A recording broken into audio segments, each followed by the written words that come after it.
കാരണം പരാജയപ്പെട്ടാൽ മാത്രമേ നമുക്ക് വിജയിക്കാൻ സാധിക്കുകയുള്ളൂ. അതെ. ഈ ലോകത്തിൽ ആരെങ്കിലും ആഹ്, വിജയിച്ച ആരെങ്കിലും പറയുമോ ഞാൻ ഒരിക്കലും പരാജയപ്പെട്ടിട്ടില്ല എന്ന്? നിങ്ങൾ ജീവിതത്തിൽ പരാജയപ്പെട്ടിട്ടില്ലെങ്കിൽ അതിന്റെ അർത്ഥം നിങ്ങൾ ജീവിതത്തിൽ ഒന്നും ഒന്നും ശ്രമിച്ചിട്ടില്ല ചെയ്തിട്ടില്ല എന്നുള്ളത്. എന്നുള്ളത്. ഫ്യൂച്ചർ ഷോക്ക് എന്നുള്ള ഒരു പുസ്തകത്തിൽ അതെ. പറഞ്ഞിട്ടുള്ള ഒരു വാചകമാണ്. The illiterate of the 21st century are not the people who cannot read or write, but the people who cannot learn, unlearn And real. and relearn. നമ്മുടെ ലൈഫ് ഒരു മെസ്സാണ് ആൻഡ് ലൈഫ് വിൽ ഹർട്ട്. ആ ഒരു യാഥാർത്ഥ്യം നമ്മൾ മനസ്സിലാക്കി we have to let go. Let go നമ്മൾ പലരും ചെയ്യാത്തൊരു കാര്യമാണ്. ഇപ്പം നമ്മൾ പറഞ്ഞു മരിക്കാൻ ആഗ്രഹിക്കുന്ന ആള്, ആ അല്ലെങ്കിൽ മനസ്സിന്റെ വേദനകളുമായി നടക്കുന്നയാള്, അതെ നിരാശയുമായി നടക്കുന്നയാള്, അതെ ഈ ആളുകൾക്കൊക്കെ ഡെലിവറൻസ് വേണമെങ്കിൽ ലെറ്റിംഗ് ഗോയാണ് വേണ്ടത്. അതെ ശരിക്കും നമ്മുടെ പുസ്തകങ്ങളും സയൻസൊക്കെ വായിച്ച് മനസ്സിലാക്കാൻ സാധിക്കും, ലോകത്തിലെ ഏറ്റവും മോശമായ വികാരം, ആ ഏറ്റവും അപകടകരമായ വികാരം എന്ന് പറയുന്നത് ഹേട്രഡ് ആണ്. അതെ മനുഷ്യൻ വാശി വൈരാഗ്യം വെച്ചുകൊണ്ടിരിക്കുന്ന അവസ്ഥ, അത് അതെ ഹൃദയരോഗങ്ങളും സൈക്കോസൊമാറ്റിക് ഡിസോർഡേഴ്സും എല്ലാമായി മാറുന്നു. That is, what do you call, having anger towards a person is like drinking the poison and Believing expecting the other person to die. പക്ഷേ ഈ ഒരു കനൽ നമ്മുടെ കൈ പിടിച്ചിരിക്കുന്നത് പോലെ അത് നമ്മളെ തന്നെയാണ് മുറിവേൽപ്പിക്കുകയും പൊള്ളുകയും ചെയ്യുന്നത്. അയാൾക്ക് ചിലപ്പോൾ നമ്മുടെ ഈ ഹേട്രഡ് ഒന്നും അല്ലായിരിക്കും, അയാൾ നമ്മളെ ഹേട്രഡ് അറിയുന്ന പോലും ഉണ്ടാവില്ല. പക്ഷേ നമ്മൾ ഉരുകിത്തീരുക, ചിന്തയാകുന്ന ചെറിയിൽ ഉരുകിത്തീരുകയാണ് ചെയ്യുന്നത്. അതുകൊണ്ടാണ് പല ആളുകൾക്കും ഹാപ്പിനെസ് കണ്ടെത്താൻ കഴിയാത്തത്. അതെ ഇപ്പൊ ആളുകളൊക്കെ ചോദിക്കും, ഞാൻ മെഡിറ്റേഷൻ ചെയ്യുന്നുണ്ട്, ആ ഞാൻ ലോ ഓഫ് അട്രാക്ഷൻ പ്രാക്ടീസ് ചെയ്യുന്നുണ്ട്, ആ ഞാൻ മാനിഫെസ്റ്റ് ചെയ്യുന്നുണ്ട്.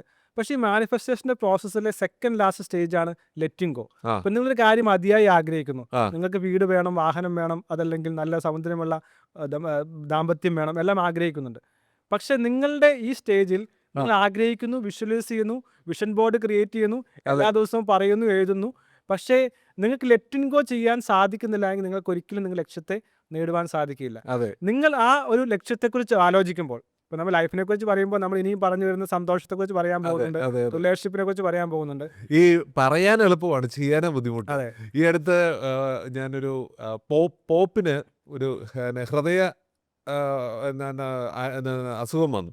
അപ്പോൾ അവിടെ മട്ടുപ്പാവിൽ എല്ലാവരും പോപ്പ് നിന്നപ്പോൾ താഴെ എല്ലാവരും വന്ന് എങ്ങനടിച്ച് കരയുകയാണ്, ഞാൻ എൻ്റെ ഹൃദയം തരാം, ഞാൻ എൻ്റെ ഹൃദയം തരാമെന്ന്. അപ്പോൾ പോപ്പിൻ്റെ അനുയായി എന്ത് ചെയ്തു, ഒരു തൂവലെടുത്ത് താഴേക്ക് എറിഞ്ഞിട്ട് പറഞ്ഞു, ഇത് ആരുടെ തലയിൽ വീഴുന്നു അയാളുടെ ഹൃദയം ഞങ്ങൾ എല്ലാവരും എടുത്തോളാമെന്ന്. അപ്പോൾ കുറേ നേരം കഴിഞ്ഞിട്ടും ആ തൂവൽ വായുവിൽ തന്നെ നിൽക്കുകയാണ്. നോക്കിയപ്പോൾ എല്ലാവരും ഒരു ഊതി ഊതി അത് മുകളിൽ നിർത്തുകയാണ്. അപ്പോഴും അവർ പറയുന്നുണ്ട് എൻ്റെ ഹൃദയം എൻ്റെ ഹൃദയം എന്ന്. കാരണം നമുക്ക് പറയാൻ എളുപ്പമാണ്, പക്ഷേ ചെയ്യാൻ ബുദ്ധിമുട്ടുള്ള കാര്യമാണ്. അപ്പൊ അവിടെയാണ് ലെറ്റിംഗ് ഗോ എന്ന് പറയുന്ന ആശയം നമ്മുടെ ജീവിതത്തിൽ പ്രാവർത്തികമാക്കാൻ സാധിക്കണം. അതെ അതെ ഈ ഹേട്രഡ് വെച്ചുകൊണ്ട് അല്ലെങ്കിൽ വൈരാഗ്യം വെച്ചുകൊണ്ട്, അതല്ലെങ്കിൽ സിമ്പിൾ ഈ ഉദാഹരണം ആ പറയാം. ഇപ്പൊ എനിക്ക് പണം വേണം ആ എന്ന് ആഗ്രഹിക്കും, എത്ര ലക്ഷം അല്ലെങ്കിൽ എത്ര കോടി രൂപ വേണമെന്ന് ആഗ്രഹിക്കുന്ന ആളാണ്. ആ അദ്ദേഹം എല്ലാ ദിവസവും എനിക്ക് പണമില്ലല്ലോ പണമില്ലല്ലോ എന്ന് ഒരു ഫ്രസ്ട്രേറ്റഡ് ആയി ആകുലപ്പെട്ട് ചിന്തിക്കുന്ന ആളാണെങ്കിൽ അയാൾക്ക് ഒരിക്കലും പണക്കാരനാകാൻ സാധിക്കില്ല. ഇല്ല അതുപോലെ പറയുന്നത് happiness is not a destination, it's a journey എന്ന് പറയുന്നത്. അതെ ഒരിക്കലും ഹാപ്പിനെസ്സിനൊക്കെ പിടിച്ചെടുക്കാൻ സാധിക്കില്ല. ഇപ്പോൾ ഒരു സിമ്പിൾ ഉദാഹരണം പറയാനുണ്ട്, ഷൈ ക്യാറ്റ്. ആ നമ്മുടെ മുറിയിൽ ഒരു പൂച്ച ഉണ്ടെന്ന് വിചാരിക്കുക. ആ നമുക്ക് അറിയുന്ന പൂച്ചയല്ല, ഒരു പുതിയ പൂച്ചയാണ്, നല്ല ആ മനോഹരമായ പൂച്ച. എൻ്റെ ഓഫീസിലും ഒരു പേർഷ്യൻ ക്യാറ്റ് ഉണ്ടായിരുന്നു, അപ്പോൾ എനിക്കത് വളരെ കൃത്യമായിട്ട് അറിയാം. ആ അപ്പോൾ പുതിയ ക്യാറ്റിനെ മേടിച്ച് കാണാൻ നല്ല സൗന്ദര്യമുള്ള ക്യാറ്റ്, ആ നല്ല ഓമനിക്കാൻ തോന്നുന്ന ക്യാറ്റ്. ആ അപ്പോൾ നമ്മളെ ക്യാറ്റിനെ ഒന്ന് ഇണക്കാൻ ശ്രമിക്കാനായിട്ട് അതിൻ്റെ പുറകെ ഓടുക എന്ന് വിചാരിക്കുക. അത് സംഭവിക്കും, ആ ക്യാറ്റ് അതിൻ്റെ പാട്ടിന് പോകും, അതെ അത് ഓടി ഒളിക്കും, നമ്മളെ ആക്രമിക്കാൻ ശ്രമിക്കും, ചീറും, അല്ലെങ്കിൽ ഓടിപ്പോവും. പക്ഷെ നമ്മൾ സ്വാഭാവികമായിട്ട് ആ മുറിയിലിരുന്ന് നമ്മൾ വായിക്കുകയോ ശാന്തമായി നമ്മൾ നമ്മുടെ കാര്യങ്ങൾ ചെയ്യുകയോ ചെയ്താൽ സ്വാഭാവികമായും ആ ക്യാറ്റുമായുള്ളൊരു കണക്ഷൻ ബിൽഡ് ചെയ്യാൻ സാധിക്കും. അതെ ഇത് തന്നെ ലെറ്റിംഗ് ഗോ എന്ന് ഇത് പറയുന്നത്. തന്നെയാണ് മാധവിക്കുട്ടി പറഞ്ഞത്. എന്ന് പറഞ്ഞാൽ സന്തോഷം ഒരു ചിത്രശലഭം പോലെയാണ്. നമ്മൾ അതിനെ തേടി അലഞ്ഞാൽ അതൊരിക്കലും നമുക്ക് പിടിതരില്ല. പക്ഷേ നമ്മൾ നിശ്ചലമായിരുന്നാൽ അത് നമ്മുടെ തോളത്ത് വന്ന് ഇരിക്കും. അപ്പോൾ സന്തോഷം നമ്മുടെ ഉള്ളിൽ തന്നെയാണ് എന്നുള്ള തിരിച്ചറിവാണ് നമുക്ക് ഏറ്റവും കൂടുതൽ വേണ്ടത്. അതൊരു നാടോടിക്കഥയുണ്ട്.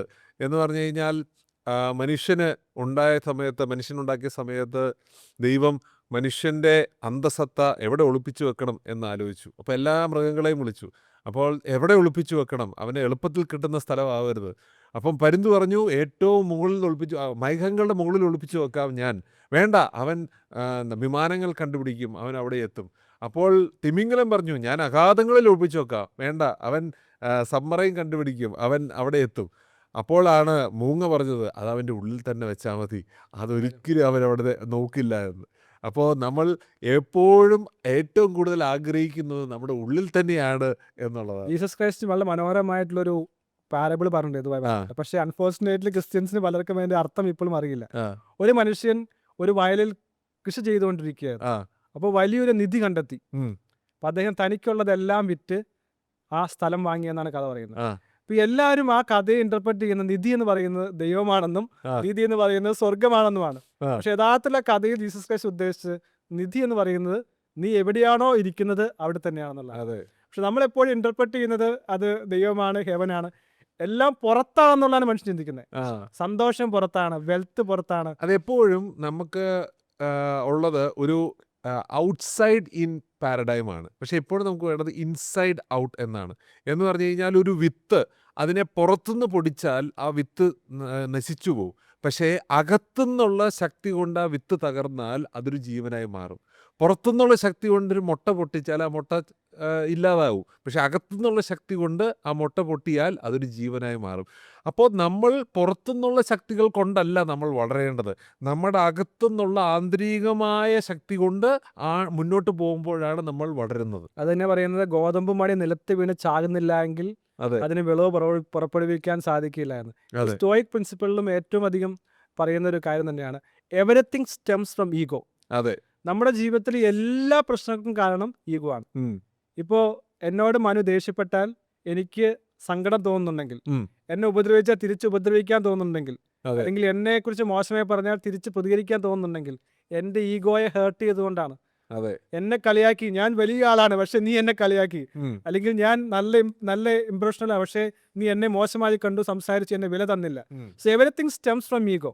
അപ്പോൾ ആ സെൽഫിനെ ഒന്ന് ഉടയ്ക്കാൻ അതെ നമ്മൾ ആദ്യം പറഞ്ഞ സെൽഫ് അവയർനെസ്, സെൽഫ് റെഗുലേഷനും. ഉം, ശരിക്കും ജീവിതം എന്ന് പറയുന്നത്, ഈ ഒരു ജേർണി എന്ന് പറയുന്നത്, ഇപ്പോൾ ഈ നമ്മൾ പുനർജന്മത്തെക്കുറിച്ചൊക്കെ പറയാറുണ്ട്. അതെ അതെ അത് ശരിയോ തെറ്റോ എന്തോ ആകട്ടെ, പക്ഷേ വളരെ മനോഹരമായ ഒരു ആശയമായിട്ടാണ് എനിക്ക് തോന്നാറുള്ളത് പുനർജന്മം. ഉം, നമ്മൾക്ക് ജീവിതം വീണ്ടും വീണ്ടും തന്നുകൊണ്ടിരിക്കുകയാണ് നന്നാകാൻ, അതെ നല്ലൊരു മനുഷ്യനായി മാറാൻ.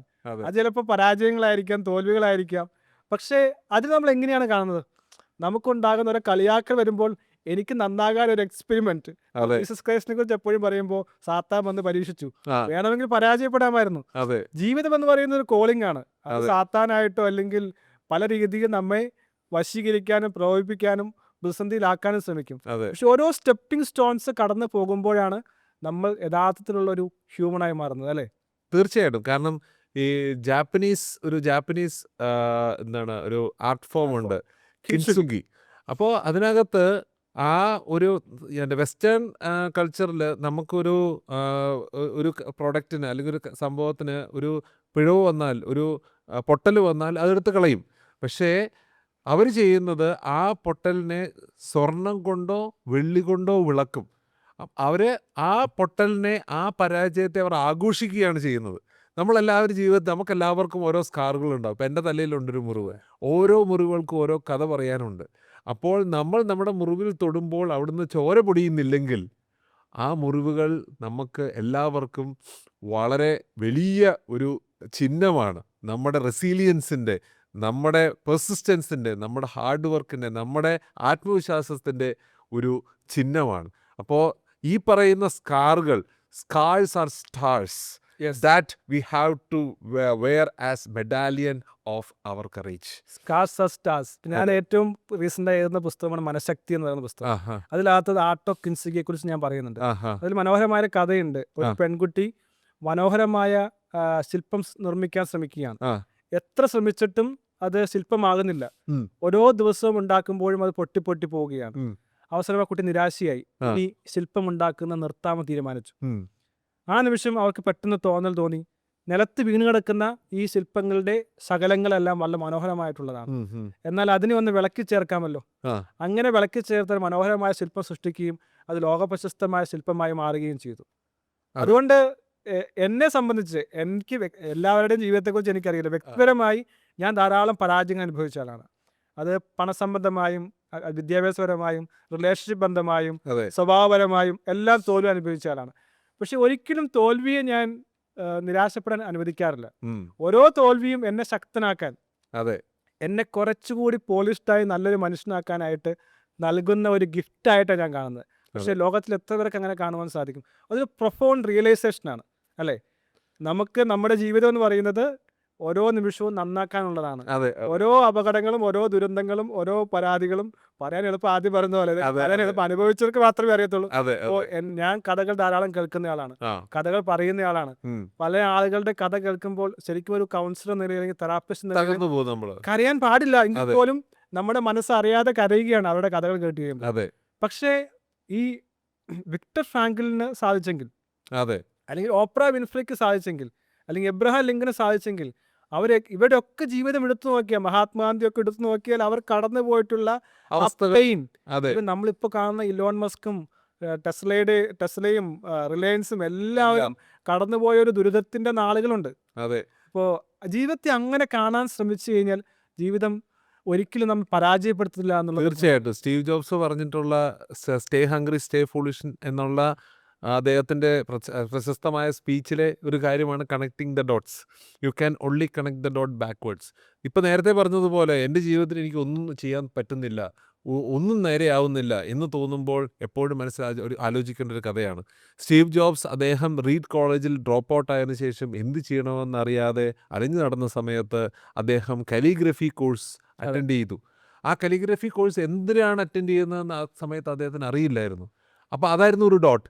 അതിനുശേഷം വർഷങ്ങൾക്ക് ശേഷം അദ്ദേഹം മാക്കിൻടോഷ് കമ്പ്യൂട്ടർ അതെ ഡിസൈൻ ചെയ്തപ്പോൾ അതിനകത്ത് ഏറ്റവും പ്രധാനപ്പെട്ട ഘടകം എന്ന് പറയുന്നത് അതിനകത്ത് ടൈപ്പോഗ്രഫി ആയിരുന്നു. ആ ടൈപ്പോഗ്രഫി ഡിസൈൻ ചെയ്യാനായിട്ട് അദ്ദേഹത്തെ ഹെൽപ്പ് ചെയ്തത് ആ കലിഗ്രഫി കോഴ്സസ് ആയിരുന്നു. അതുകൊണ്ടാണ് അദ്ദേഹം പറഞ്ഞത് you can only connect the dot backwards. നമ്മുടെ ജീവിതത്തിൽ ഈ ഓരോ ഡോട്ടുകൾ, ഓരോ കാര്യങ്ങൾ സംഭവിക്കുന്നുണ്ടാവും. ഇപ്പോൾ അതിനർത്ഥം കൊടുക്കാൻ നമുക്ക് സാധിക്കില്ല. ഇപ്പോൾ എന്തിനാണത് ചെയ്യുന്നതെന്നുള്ളതിന് ഉത്തരം നമുക്കുണ്ടാവില്ല.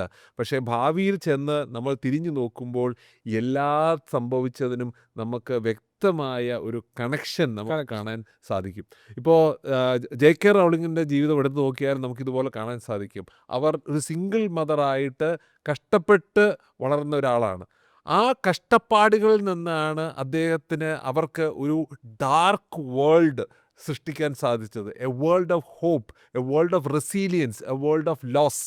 അപ്പോൾ അതിനുശേഷം അവരുടെ മാനുസ്ക്രിപ്റ്റ് 12ഓളം പബ്ലിഷേഴ്സ് റിജക്റ്റ് ചെയ്തു. ആ റിജക്ഷൻസിൽ നിന്നും ഊർജം ഉൾക്കൊണ്ടാണ് അവർ ഹാരി പോട്ടർ എഴുതിയത്. ഒരുപക്ഷെ ഈ പറഞ്ഞ റിജക്ഷൻസ് ഒന്നും ഇല്ലായിരുന്നെങ്കിൽ ഇന്ന് ലോകത്തിലെ ഏറ്റവും പ്രശസ്തയായ, ഏറ്റവും സമ്പന്നയായ എഴുത്തുകാരി ഇന്ന് ലോകത്തിലുണ്ടാവുമായിരുന്നില്ല. അതുപോലെ ഇലോൺ മസ്കിൻ്റെ കാര്യം പറഞ്ഞാലും ഏറ്റവും ചെറുപ്പത്തിൽ 12ാമത്തെ വയസ്സിൽ അദ്ദേഹം സ്വന്തമായിട്ടൊരു വീഡിയോ ഗെയിം ഉണ്ടാക്കി അദ്ദേഹം പ്രസൻറ്റ് ചെയ്ത വ്യക്തിയാണ്. അപ്പോൾ ടെക്നോളജിയോട് പണ്ടേ താല്പര്യമുണ്ട്.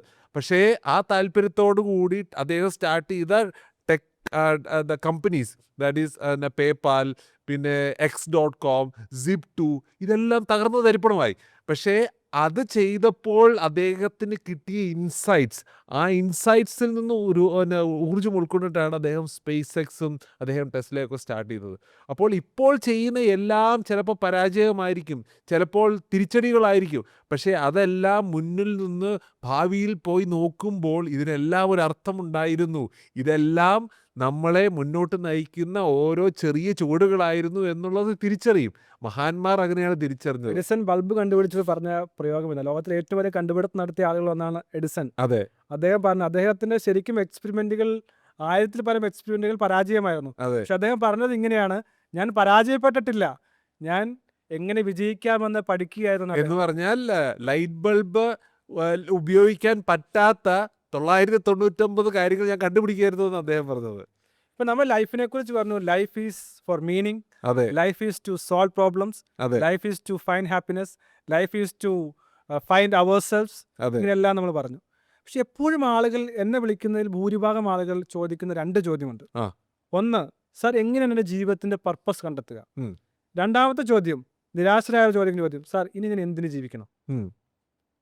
അപ്പോൾ ശരിക്കും നമ്മോട് തന്നെ ചോദിക്കാന്ന് വിചാരിക്കുക, മനുവിനോടും പോളിനോടും ചോദിക്കുകയാണ്, ഉം. നമ്മൾ എന്തിനു വേണ്ടിയായിരിക്കണം ജീവിക്കേണ്ടത്? ഉം.